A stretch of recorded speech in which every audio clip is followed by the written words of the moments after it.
Sutta a été victime de tortures physiques, sexuelles et psychologiques au Sri Lanka. Comme beaucoup, ce demandeur d'asile a passé des semaines en mer, sur un bateau de fortune, avant d'être récupéré par la marine australienne. Il affirme avoir fui son pays quelques jours avant la date prévue de son exécution. Sauter était la seule option, donc je me suis dit, ok, au Sri Lanka je vais mourir de toute façon, alors je vais tenter ma chance et monter dans ce bateau. Et c'est comme ça que je me suis retrouvé dans cette embarcation. Environ 13 000 réfugiés seraient arrivés en Australie lors des 6 premiers mois de cette année.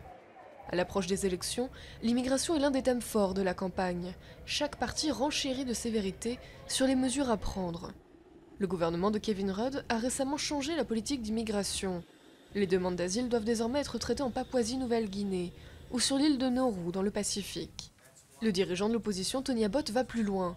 D'après lui, il faut interdire aux demandeurs d'asile arrivant par bateau le droit de regroupement familial, l'accès à une assistance légale ou toute possibilité de s'installer définitivement en Australie.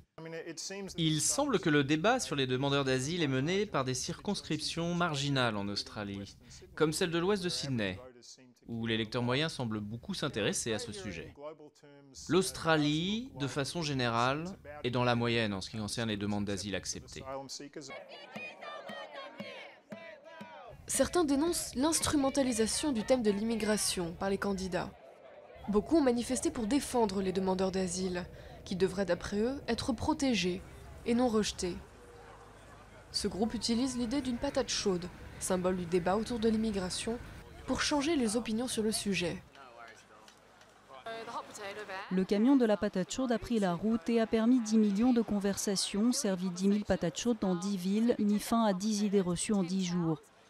Et le but de tout ça est vraiment d'encourager les discussions au sujet des demandeurs d'asile, d'avoir un débat loin des calculs politiques, apaisé, une discussion basée sur des faits, non des peurs ou des mensonges. Pour les membres de ce groupe, loin des calculs et querelles politiques, il s'agit avant tout de montrer un visage plus humain et ouvert de l'Australie au reste du monde.